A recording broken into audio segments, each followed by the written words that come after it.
Bismillahirrahmanirrahim. Assalamualaikum warahmatullahi wabarakatuh. Baik, selamat siang ya, saya ucapkan kepada mahasiswa semua. Pada kesempatan ini, saya akan menyampaikan materi mengenai pengantar analisis risiko kesehatan lingkungan. Nah, sebelum UTS kemarin, Anda sudah mendapatkan ADKL ya, analisis dampak kesehatan lingkungan. Nah, apa sih bedanya ADKL dengan ARKL? Sebetulnya ADKL dan ARKL itu satu kesatuan ya. Di ADKL lebih banyak digunakan untuk menilai dampak yang ditimbulkan sebelum kegiatan tersebut dilakukan. Jadi ADKL itu lebih kepada kalau Anda sudah mendapatkan AMDAL ya, analisis mengenai dampak lingkungan. Nah, ADKL itu adalah penilaian dampak lingkungan di bidang kesehatan. Nah, nanti ketika Anda menjadi anggota tim AMDAL nanti sebagai perwakilan dari bidang Kesmas, analisis yang Anda lakukan bisa menggunakan tool ADKL tersebut, yaitu analisis dampak kesehatan lingkungan. Di ADKL lebih kepada memperakirakan dampak kesehatan bagi masyarakat sebelum kegiatan tersebut dilakukan. Nah, ARKL ini adalah analisis risiko. Jadi risikonya itu sebetulnya sudah ditanggung oleh masyarakat. Jadi kita menilai apakah keterpaparan atau pajanan yang didapat oleh masyarakat dengan bahaya tersebut, dengan bahaya-bahaya lingkungan atau agen-agen penyakit yang ada di lingkungan tersebut sudah menimbulkan risiko bagi mereka. Dan juga di ARKL ini kita bisa memperkirakan risiko untuk sekian tahun yang akan datang. Jadi bisa risiko real time dan bisa risiko lifetime ya. Risiko sekian tahun yang akan datang. Nah, biasanya digunakan sekuen 5 tahun, 10 tahun, 15 tahun yang akan datang. Mungkin sedikit kita perlu kembali mengulas mengenai bahwa untuk mengembalikan pemahaman kita bahwa menurut Bloom ada 4 determinan ya, 4 determinan atau 4 penentu dari derajat kesehatan dari masyarakat. Nah, bisa kita lihat, jadi ternyata faktor lingkungan itu memberikan sumbangan terbesar terhadap pengaruhnya terhadap derajat kesehatan masyarakat. Jadi ada sebesar 45% gitu kan, diikuti oleh perilaku. Dan ternyata faktor keturunan yang selama ini selalu menjadi kambing hitam, atau sering menjadikan kambing hitam untuk menyatakan kenapa orang tersebut menderita penyakit tertentu gitu kan, ternyata pengaruhnya hanya sebesar 5%. Jadi faktor lingkungan merupakan penyumbang terbesar dari derajat kesehatan masyarakat. Kemudian juga bisa kita ulas kembali, ternyata dari aktivitas manusia tersebut ada yang menimbulkan bahaya bagi lingkungan dan sebaliknya bahaya lingkungan juga mempengaruhi aktivitas manusia. Jadi ini merupakan hubungan interaktif antara manusia dan lingkungan. Nah, kemarin di dasar IKM dan dasar Kesling kita sudah membahas bahwa kesehatan lingkungan itu adalah hubungan interaktif ya antara manusia dengan lingkungan. Jadi ada semacam keseimbangan ekologi antara manusia dengan lingkungan. Sehingga tidak menimbulkan, dalam hubungan antara manusia dengan lingkungan tersebut, tidak menimbulkan adverse effect, ya, tidak menimbulkan dampak kesehatan yang merugikan. Nah, di epidemiologi lingkungan, kita juga mendapatkan pemahaman bahwa ada 3 penentu dari kesehatan manusia, gitu kan. Ada faktor host, faktor agent, dan faktor environment. Nah, ketika ketiga faktor ini seimbang, maka terjadi keseimbangan ekosistem. Jadi walaupun mungkin kadang-kadang agennya lebih kuat gitu kan, tapi segera diseimbangkan oleh lingkungan. Atau ketika manusianya lebih kuat gitu kan, juga bisa dilakukan keseimbangan oleh faktor lingkungan. Nah, apa yang terjadi ketika manusia lebih kuat? Maka ketika manusia lebih kuat, manusia lebih bisa memanipulasi lingkungan untuk bertahan melawan agen-agen penyakit yang bisa merusak mengganggu kesehatan manusia. Jadi ketika manusia lebih kuat, manusia bisa memodifikasi lingkungan, bisa mempengaruhi lingkungan sehingga kualitas lingkungan lebih baik. Nah, tentunya ketika kondisi seperti ini orang tidak sakit. Kemudian bagaimana ketika agen penyakit yang lebih kuat? Tentu manusia kalah. Ketika manusia kalah, dan lingkungan menjadi kualitas lingkungan menjadi jelek. Sehingga ini yang sering atau ini merupakan penyebab dari timbulnya penyakit. Baik. Nah, sebetulnya apa sih konsep dari sehat sakit tersebut? Ya, artinya orang tidak akan sakit kalau dia tidak terpapar dengan penyebab penyakit gitu kan. Nah, sebaliknya seorang dapat menjadi sakit apabila mengalami keterpaparan atau terekspos dengan agen penyebab penyakit tertentu, baik secara langsung maupun tidak langsung. Jadi orang akan sakit kalau dia terpapar dengan agen penyebab penyakit. Nanti orang tidak akan sakit kalau dia tidak terpapar dengan agen penyebab penyakit. Itu adalah konsep sehat sakit. Nah, kemudian orang tersebut berada dalam tingkat kerentanan tertentu. Jadi di samping dia harus terpapar dengan agen penyebab penyakit, faktor penentu yang lainnya adalah orang tersebut berada pada tingkat kerentanan tertentu. Jadi ada berbeda ya, sama dengan ketika kita sekarang mencermati kondisi pandemi. Jadi ada orang yang sama-sama terpapar dengan virus COVID-19 gitu kan. Tapi ada orang yang dampak yang ditimbulkannya itu berat gitu kan. Makanya ada yang dirawat di rumah sakit, ada yang kategori OTG misalnya ke orang tanpa gejala yang cukup dengan isolasi mandiri. Jadi orang sama-sama terpapar dengan penyakit gitu kan. Tapi tingkat kegawatan, tingkat sakit yang dirasakan itu berbeda-beda. Makanya kegawatan dari suatu penyakit tersebut tergantung juga kepada kerentanan dari orang-orang tertentu. Kemudian keterpaparan juga dipengaruhi oleh unsur lingkungan dan unsur host, manusia sebagai penjamin. Di unsur host ini bisa perilaku gitu kan, dan unsur lingkungan ini yang artinya terdapatnya bibit-bibit penyakit di lingkungan. Nah, apa sih kerangka kerja yang akan kita lakukan? Nah, tujuan utama kita mempelajari hubungan antara bahaya lingkungan dengan kesehatan adalah untuk mengurangi atau menghilangkan bahaya tersebut. Disebut dengan risk management. Bagaimana kita bisa mengurangi bahaya atau mungkin bahkan bisa menghilangkan. Kemudian, tapi sebelum hal tersebut bisa dilakukan, risiko dengan sendirinya tentu perlu diidentifikasi dan disusun karakteristiknya. Itu disebut dengan risk assessment. Jadi ibarat kita mau berperang ya, kita harus tahu musuh kita itu seperti apa, kapan dia suka keluarnya gitu kan, atau di kondisi apa yang dia sukai untuk hidupnya gitu kan. Dan itu hal-hal seperti itu harus dipelajari sehingga kita bisa menentukan strategi apa untuk mengendalikan risiko tersebut. Nah, sedikit mungkin kita perlu memahami lagi ya, apa sih bahaya, apa itu risiko gitu kan. Nah, kalau dalam kenyataan sehari-hari orang sering menyamakan antara bahaya dengan risiko. Jadi berisiko atau berbahaya itu dianggap sebagai kosakata yang sama. Nah,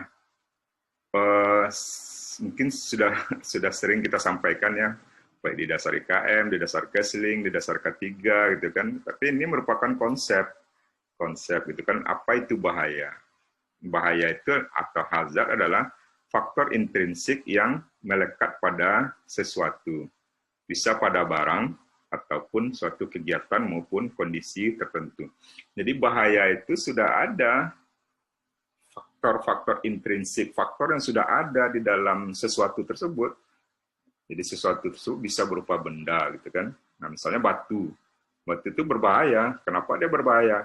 Karena dia keras gitu kan. Nah, seandainya batu tersebut menimpa kepala kita, maka batu tersebut akan pecah. Salah ya.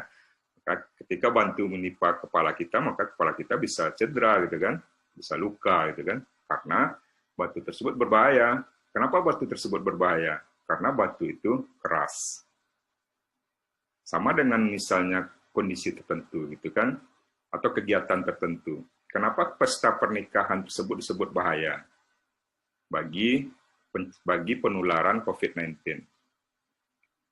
Ya, karena kondisinya orang berkerumun. Ketika orang berkerumun, tentu physical distancing nggak ada lagi gitu kan. Apalagi banyak yang melepas masker. Jadi itu adalah bahaya. Apa potensi bahaya yang ada di sana? Jadi potensi untuk perpindahan virus dari orang yang sakit kepada orang yang sehat gitu kan. Nah, sekarang apa langkah kita supaya kita tidak terpapar dengan virus COVID-19 di pesta pernikahan gitu kan? Ya jangan pergi ke sana gitu kan. Yang salah siapa? Udah dilarang, pesta masih pesta juga. Jadi itu bahaya ya. Bahaya itu adalah suatu kondisi, suatu faktor yang sudah ada di dalam sesuatu tersebut. Jadi biasa berupa benda, bahaya tersebut bisa berupa suatu kondisi, bisa berupa suatu keadaan tertentu. Nah, bahaya ini akan tetap menjadi bahaya. Bahaya tanpa menimbulkan dampak atau konsekuensi, ataupun berkembang menjadi eksiden bila tidak ada kontak, bila tidak ada exposure dengan manusia. Jadi batu tadi, dia berbahaya. Kalau dia menimpa kepala kita, menimbulkan dampak atau konsekuensi. Tapi batu tadi tidak akan menimbulkan dampak bagi kita gitu kan. Tidak menjadi risiko bagi kita seandainya kita tidak bersinggungan dengan batu tersebut. Sama dengan kerumunan berbahaya bagi penularan COVID-19. Tapi kita tidak akan mendapatkan risiko penularan COVID-19 seandainya kita tidak pergi ke kerumunan tersebut. Itu kondisinya ya, bahaya tersebut tetap menjadi bahaya gitu kan, tanpa menimbulkan dampak yang merugikan bila kita tidak terpapar dengan bahaya tersebut. Oke. Nah, sekarang kita bahas risiko. Risiko itu adalah katanya kebolehjadian dampak yang merugikan kesehatan pada suatu organisme, sistem, atau subpopulasi yang disebabkan oleh pajanan suatu agen dalam jumlah dan dengan jalur pajanan tertentu. Jadi risiko itu adalah peluang kebolehjadian dampak yang merugikan.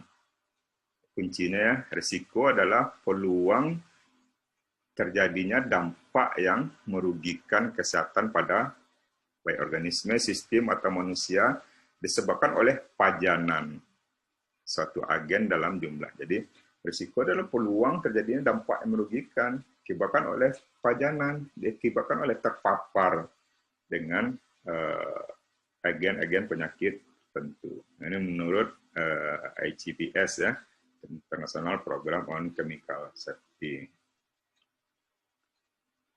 Nah, sekarang coba kita review kembali pemahaman kita tentang bahaya dan risiko.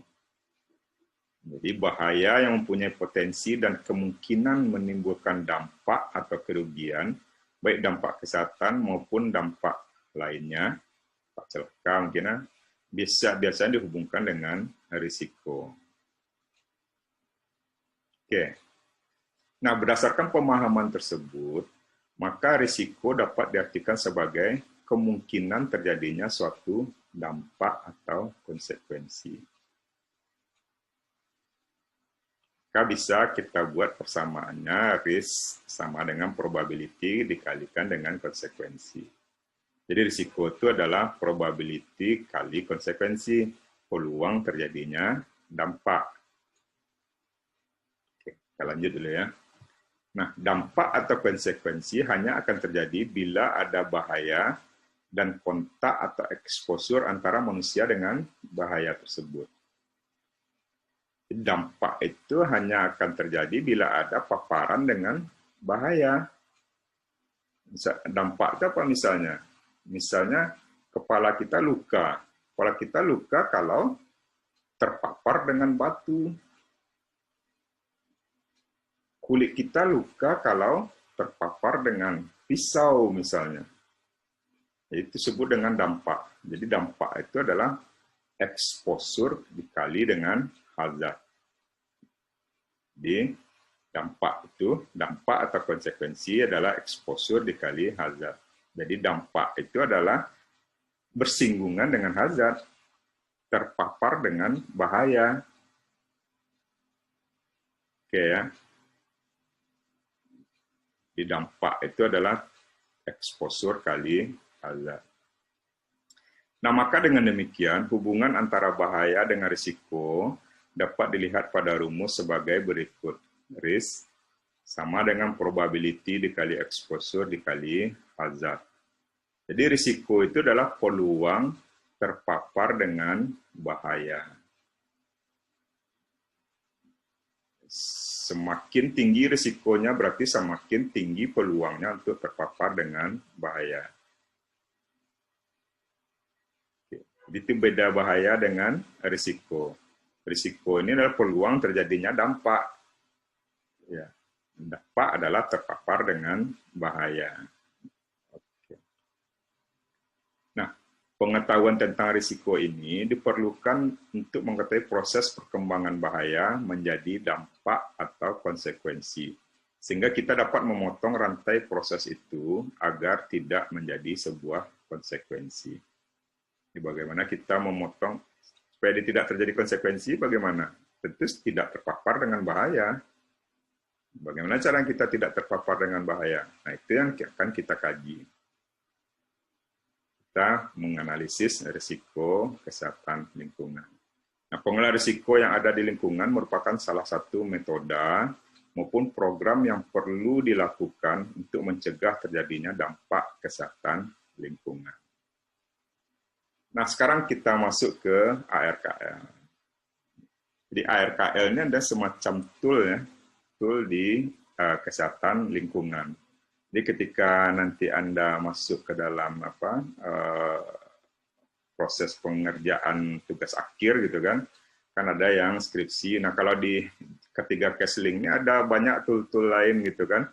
Anda bisa skripsinya bukan merupakan seperti metode penelitian yang Anda dapatkan sebelumnya atau belum ya, memang Anda dapatkan. Tapi di ketiga Kesling Anda bisa pakai ARKL. Jadi skripsinya bisa dalam bentuk ARKL, analisis risiko kesehatan lingkungan, pajanan PM10 misalnya kan. Analisis risiko kesehatan lingkungan, pajanan, total suspended particulate misalnya, atau TSP. Nah, juga bisa misalnya di ketiganya Anda bisa pakai JSA misalnya kan, Job Safety Analysis misalnya kan. Bisa pakai HIRART misalnya kan, mungkin udah belajar ya. Jadi RKL ini adalah salah satu tools yang ada di kesehatan lingkungan. Nah makanya nanti dalam sesi RKL ini Anda lebih banyak dalam bentuk diskusi nanti, dan mungkin nanti di 2 sesi terakhir Anda ada tugas pribadi nanti untuk membuat proposal mengenai RKL.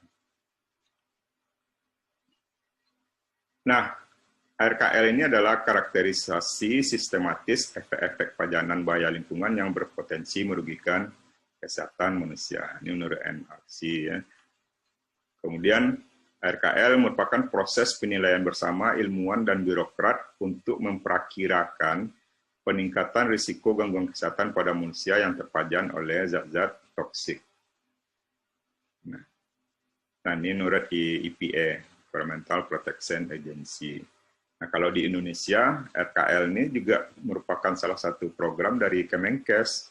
Bahkan sampai seluruh puskesmas di Indonesia ada kegiatan RKL. Nah, RKL adalah evaluasi ilmiah dampak kesehatan potensial yang dapat terjadi karena pajanan zat tertentu atau campurannya pada kondisi spesifik. Dampak kesehatan potensial akibat pajanan terhadap zat tertentu. Itu misalnya, itu nanti akan kita hitung ya, berapa itu yang nanti dikarakterisasi risikonya. Nanti akan kita bahas satu persatu.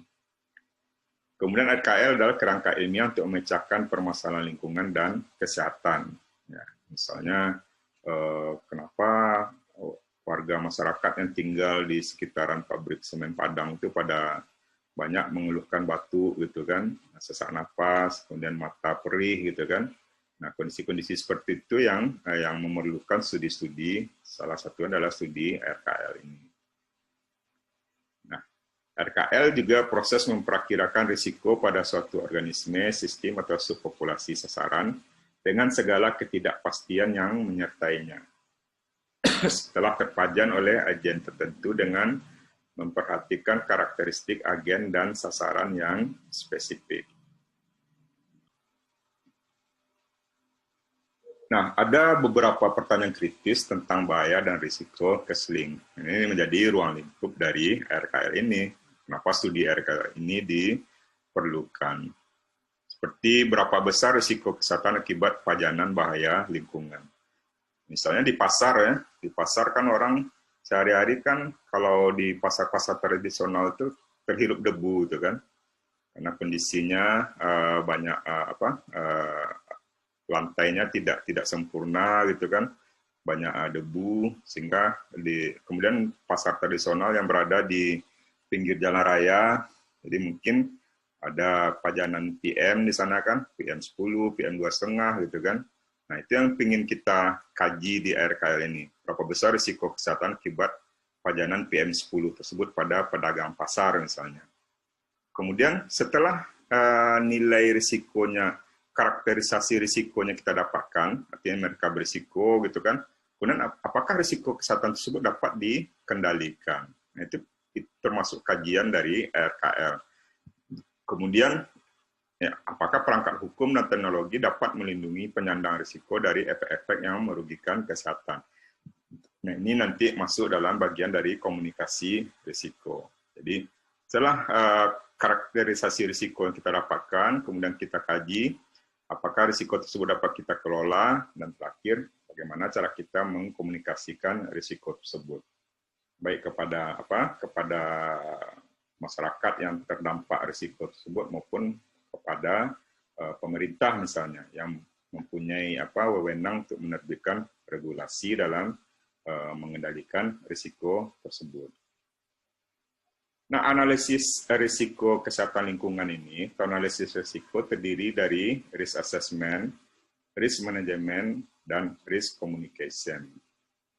Itu merupakan suatu kesatuan ya, merupakan pendekatan yang sistematis untuk memahami dan menghilangkan atau mengurangi risiko. Tetapi harus mempertimbangkan juga faktor objektif dan subjektif, yang beberapa diantaranya sulit untuk dihitung. Nah, faktor objektif dan subjektif ini kadang-kadang merupakan suatu hal yang agak menyulitkan ya dalam mengendalikan risiko tersebut atau mengkomunikasikan risiko. Seperti misalnya dalam studi kita, waktu terpapar dengan artinya faktor pengendali risiko yang bisa kita lakukan untuk masyarakat yang tinggal di sekitar area pabrik adalah mengurangi waktu mereka untuk terpapar dengan bahaya. Artinya apa? Tentu sekali misalnya sekali seminggu mereka harus keluar dari rumah mereka gitu kan untuk menghirup udara di tempat lain yang tidak mengandung konsentrasi agen yang berbahaya tersebut. Itu kan sulit ya. Orang ada pertimbangan ekonomis, ada pertimbangan budaya gitu kan, perilaku di sana. Itu yang agak sulit untuk dilakukan. Nah, bisa Anda lihat di sini bahwa ada 3 ya, ada risk assessment, risk communication, dan risk management. Jadi yang pertama dilakukan dalam RKL itu adalah risk assessment ini. Jadi nanti di minggu depan Anda akan membahas mengenai identifikasi bahaya, kemudian penilaian pajanan, penilaian dosis respon, dan karakterisasi bahaya. Dilanjutkan nanti dengan risk management dan risk communication. Jadi langkah pertamanya adalah menilai risk assessment ini, luarannya nanti adalah dalam nilai-nilai, ada nilai RQ misalnya kan, risk question, dan nilai ECR, excess cancer risk. Nanti akan kita bahas satu persatu ya. Nah, ada kegiatan dari analisis risiko ini. Yang pertama, risk assessment, seperti tadi kita sampaikan, merupakan kegiatan karakterisasi sistematis efek kesehatan potensial yang merugikan sebagai hasil dari paparan manusia terhadap agen bahaya. Jadi maksud dengan risk assessment ini, maksud dengan karakterisasi ini adalah menentukan nanti apakah mereka berisiko atau tidak. Apakah populasi tersebut sudah berisiko atau tidak akibat keterpaparan dengan agen-agen risk agent tertentu. Kemudian yang kedua adalah risk management. Jadi risk management ini adalah proses untuk mempertimbangkan alternatif kebijakan dan menseleksi aturan pelaksanaan yang paling sesuai berdasarkan pada hasil risk assessment dan memperhatikan. Nah, ini pertimbangannya dalam risk management itu adalah pertimbangan sosial. Tadi sudah saya sampaikan, jadi sosial itu misalnya pertimbangannya penduduknya harus dipindahkan. Nah, bisa nggak ini dilakukan, gitu kan? Dengan orang yang sudah sekian lama tinggal di daerah tersebut misalnya. Kemudian pertimbangan ekonomi tadi, gitu kan? Bisa nggak orang tersebut diatur jam kerjanya, sementara mereka butuh lembur pun mereka mau gitu kan? Bahkan mereka kebanyakan malah marah kalau tidak diperbolehkan lembur karena akan mengurangi pendapatan mereka. Nah, juga pertimbangan politik ya, dia ada pertimbangan. Jadi ketika kita menerapkan risk management terhadap kondisi yang berisiko gitu kan, ada pertimbangan sosial, ekonomi dan politik yang perlu jadi bahan kajian kita. Kemudian langkah terakhir dari risk analysis ini adalah risk communication. Jadi risk communication ini sebetulnya ringkasnya adalah bagaimana kita mengkomunikasikan hasil dari studi RKL kita itu, baik kepada masyarakat, maupun kepada pemerintah misalnya, maupun kepada politisi, maupun kepada akademisi lain. Jadi ketika kita sudah mendapatkan hasil studi RKL kita itu, kita perlu mengkomunikasikannya. Nah, sebagai seorang akademisi tentu salah satu bentuk komunikasi kita adalah dengan mempublikasikan hasil dari penelitian kita, hasil kajian kita. Nah, ini harmonisasi RKL ini dengan secara keilmuan ya. Jadi misalnya ada penelitian awal, orang mendapatkan ternyata penduduk yang tinggal di daerah radius 500 meter dari pabrik batu bara misalnya, mereka mempunyai lebih banyak, lebih berisiko untuk menderita penyakit-penyakit saluran pernapasan misalnya. Nah, kondisi seperti itu yang perlu kita, kalau kita ingin melakukan analisis lebih lanjut dengan analisis RKL, kita perlu menetapkan rumusan masalahnya apa gitu kan. Nah, tentunya kita perlu mengkaji dahulu kira-kira risk agent yang ada di sana apa gitu kan. Nah, itu yang nanti setelah kita mendapatkan itu, merumuskan masalahnya, ternyata ada kontak atau ada riwayat keterpaparan dengan misalnya TSP di sana gitu kan, atau SO2 misalnya. Kemudian baru kita lakukan analisis risiko dan langkah-langkah selanjutnya dari RKL. Nah, sebetulnya tahapan risk assessment yang akan kita bahas ke depannya itu ya ini. Ya, ada tahapan risk assessment itu terdiri dari hazard identification atau identifikasi bahaya. Tadi sudah kita tempatkan sekilas ya. Kemudian penilaian dosis respon. Kemudian penilaian pajanan dan terakhir risk characterization atau karakterisasi risiko. Jadi muaranya adalah risk characterization ini, karakterisasi risiko. Nah, dalam melakukan studi RKL, tentunya kita perlu membuat latar belakang, gitu kan? Latar belakang itu artinya kenapa studi ini perlu kita lakukan, gitu kan? Apa justifikasi kita sehingga kita perlu melakukan studi RKL? Misalnya terdiri dari apa yang menjadi masalah di sana, gitu kan? Kemudian di mana masalah itu terjadi. Nah, seberapa besar masalahnya. Kapan masalah tersebut terjadi, gitu kan? Kemudian siapa populasi yang berisiko. Nah, bagaimana kepedulian masyarakat terhadap masalah tersebut. Ini perlu kita jawab dalam latar belakang studi kita. Jadi kenapa perlu kita lakukan? Jangan ujuk-ujuk kita ingin melakukan studi RKL gitu kan? Atau misalnya ketika nanti Anda melakukan tugas akhir, kenapa Anda tertarik melakukan itu? Nah, Anda kebingungan menjawabnya. Tentunya kita punya latar belakang dulu. Misalnya kita ingin melakukan studi RKL pajanan PM misalnya di daerah perkotaan gitu kan, pada siswa sekolah dasar di daerah perkotaan misalnya. Nah, tentu harus ada dasarnya kenapa itu kita anggap menjadi masalah gitu kan. Ya, mungkin kita perlu data-data, ternyata banyak perlu data awal misalnya, ternyata banyak siswa sekolah tersebut yang menderita gangguan pernapasan misalnya. Kemudian kita bandingkan di tempat lain tidak ada gitu kan, di sana ada gitu kan. Nah, kenapa itu kira-kira ada gitu kan? Ya mungkin karena sekolahnya berada di tepi jalan raya yang banyak kendaraan yang melintas gitu kan, sibuk gitu kan, padatan kendaraan per jamnya luar biasa misalnya kan, karena kita punya referensi. PM10 itu banyak dihasilkan oleh buangan dari kendaraan bermotor. Tentu itu menjadi dasar. Nah, ini yang kita tulis di latar belakang. Nah, nanti akan Anda bahas secara lebih spesifik ya, identifikasi bahaya itu apa, gitu kan. Tentunya ada risk agent, ada agen spesifik yang menjadi studi kita misalnya. Ada bahaya primer, ada bahaya sekunder, ada bahaya fisik, biologi, kimia, dan biasanya nanti dalam studi RKL itu kita fokus pada 1 atau 2 risk agent ya. Jadi tidak mesti semuanya harus kita selesaikan dalam satu studi. Kemudian ya identifikasi bahaya itu ya tentunya perlu kita ceritakan semuanya.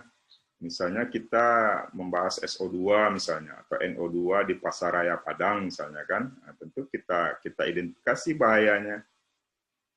SO2 itu secara teori banyaknya di mana gitu kan, kemudian sumbernya apa gitu kan. Nah, kita bawa ke lokasi penelitian kita, cocok nggak kira-kira dengan teori tersebut gitu kan.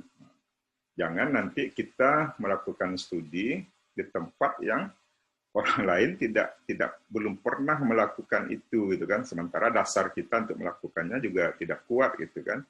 Akhirnya nanti mungkin kita nilai konsentrasi dari zat tersebut tidak mencukupi untuk kita anggap dia sebagai sumber bahaya bagi masyarakat di sekitarnya. Sering seperti itu ya, seperti misalnya RKL risk agent itu karbon monoksida misalnya. Karena dilakukan di Jalan Muhammad Yamin misalnya. Ternyata di sana kadar CO-nya rendah gitu kan. Makanya kita perlu mencari referensi mungkin dari hasil pengukuran yang sudah pernah dilakukan oleh pemerintah misalnya, oleh Pemko Padang misalnya kan. Di mana sih kita misalnya begini, kita tertarik dengan untuk meneliti risiko kesehatan lingkungan dari pajanan karbon monoksida pada pedagang kaki lima misalnya. Kemudian kita menelitinya di daerah yang kemungkinan kadar CO-nya rendah gitu kan. Akhirnya tentu tidak ketemu dan tidak begitu bermanfaat penelitian yang kita lakukan. Jadi ada seberapa besar kandungan atau konsentrasi risk agent tersebut di media lingkungan. Ini kita ceritakan semuanya ketika kita melakukan identifikasi bahaya. Nah, ini lebih Anda dalami nanti ada satu sesi khusus untuk identifikasi bahaya. Kemudian langkah kedua, nah ya terserah aja ya mana yang lebih duluan, ada yang lebih duluan analisis pajanan, tapi ada juga yang lebih duluan analisis dosis respon, ya boleh saja. Kemudian dosis respon ini, analisis dosis respon ini, ya dosis respon itu artinya seberapa besar respon tubuh terhadap intake dari dari agen tersebut ke dalam tubuh. Di dosis respon ini menyatakan bahwa suatu dosis atau waktu terpajan terhadap bahan kimia, obat atau substansi toksik akan menimbulkan efek pada organisme terpajan tersebut. Tujuan analisis dosis respon adalah pertama untuk mengetahui jalur pajanan, apakah lewat mulut, apakah lewat hidung terhirup, gitu kan, atau bisa mungkin lewat kulit misalnya. Kemudian tujuan berikutnya adalah untuk memahami perubahan gejala atau efek kesehatan akibat peningkatan dosis atau konsentrasi reagen dalam tubuh. Nah, selanjutnya tujuan penting dari analisis dosis respon ini yang berkaitan dengan perhitungan karakterisasi risiko nanti adalah untuk mengetahui dosis referensi atau referral dosis atau RFD. Nah, kemudian juga untuk mengetahui konsentrasi referensi atau referral concentration. Dan juga untuk menentukan slope factor dari risk agent tersebut. Nah, ini untuk agen karsinogenik. Jadi kalau RFD ini, dosis referensi ini untuk pajanan melalui mulut. Dan untuk konsentrasi referensi atau referral konsentrasi ini biasanya digunakan untuk pajanan melalui hidung atau yang terhirup. Nah, nilai-nilai RFD, RFC, dan SF ini banyak yang sudah ada di web EPA ini ya. Bisa Anda lihat ke web ini nanti untuk mencari berapa nilai RFD dan RFC-nya. Misalnya Anda nanti menilai ARKL dari pajanan SO2 misalnya kan, atau NO2 misalnya kan. Nah, Anda bisa melihat nilai RFC-nya di website ini. Kemudian langkah ketiga, atau mungkin langkah kedua ya, tadi saya sampaikan, adalah analisis pajanan atau analisis intake ya. Nah, ini digunakan untuk menghitung berapa intake atau asupan dari risk agent tersebut pada manusia ya. Nah, intake ini ada yang intake non karsinogenik atau ada yang intake karsinogenik, tergantung risk agent yang kita lakukan studi. Jadi ada risk agent yang bisa menimbulkan dampak non karsinogenik, dari risk agent yang karsinogenik. Nah, dapat dua ya, dapat RFD atau RFC melalui analisis dosis respon, ini dapat nilai intake melalui analisis pajanan. Jadi ini nanti ada rumus-rumusnya, rumus yang digunakan untuk menghitung intake itu berapa gitu kan. Nah, ini nanti ini yang Anda dalami nanti melalui kelompok ya, apa sih analisis pajanan tersebut, bagaimana menghitungnya gitu kan. Kemudian langkah terakhir dari risk assessment ini adalah karakterisasi risiko. Jadi ini muaranya merupakan kesimpulan dari 3 komponen dari risk assessment. Identifikasi bahaya, apa risk agentnya, kemudian penilaian dosis respon, pakai RFD atau RFC gitu kan, dan penilaian pajanan. Terdapatkan nilai intake. Nah, untuk risiko non karsinogenik, karakterisasi risiko ini adalah berupa nilai risk quotient. Nah, risk quotient ini didapat dari intake dibagi dengan RFC untuk inhalasi, dan risk quotient dapat dari intake dibagi RFD untuk digestif. Di muaranya ini ya, jadi studi RKL itu cuma mencari ini, cari nilai RQ-nya berapa gitu kan. Jadi itu yang Anda dapatkan dari menghitung intake tadi, dan mendapatkan nilai RFC dari studi-studi terdahulu, atau kalaupun tidak ada nanti, nah Anda mungkin nanti dapat memaparkan, mempresentasikan bagaimana perhitungan dari RFC yang tidak ada di iris tadi ya, di iris tadi. Kemudian untuk risiko karsinogenik, nilai karakterisasi yang keluar adalah nilai ECR ini, excess cancer risk. Nilai ECR ini adalah intake dikali dengan SF. SF ini adalah slope factor. Jadi untuk analisis dosis responnya untuk yang karsinogenik, kita mencari nilai SF ini, nilai slope factor. Oke. Nah, langkah selanjutnya adalah, nah biasanya manajemen risiko ini dilakukan pada risk agent yang memang menimbulkan dari hasil analisis risikonya menimbulkan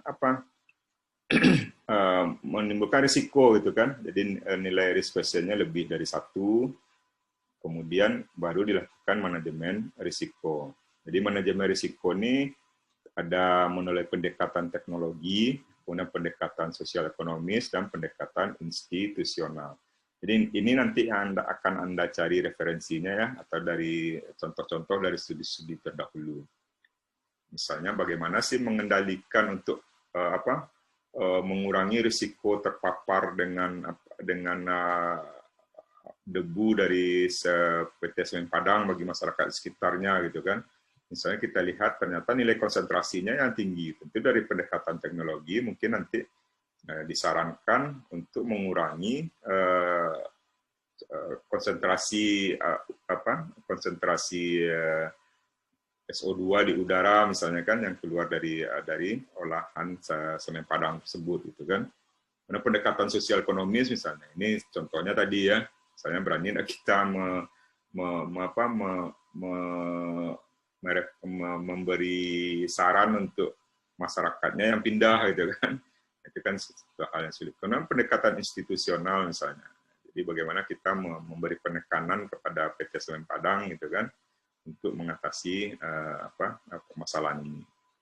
Kemudian yang terakhir dari ARKL ini adalah komunikasi risiko. Jadi komunikasi risiko ini adalah sosialisasi informasi risiko hasil dari studi ARKL. Jadi kalau memang menimbulkan risiko bagi masyarakat, misalnya tadi contohnya pedagang di pasar raya, pedagang di pasar Siteba misalnya kan, nah itu yang kita sosialisasikan bahwa mereka sudah berisiko karena terpapar dengan risk agent yang berbahaya gitu kan. Nah apa yang kita sosialisasikan itu kita sosialisasikan berdasarkan mungkin hasil studi kita, kemudian berdasarkan hasil penggalian mengenai manajemen risiko yang kita usulkan misalnya, itu yang kita sosialisasikan.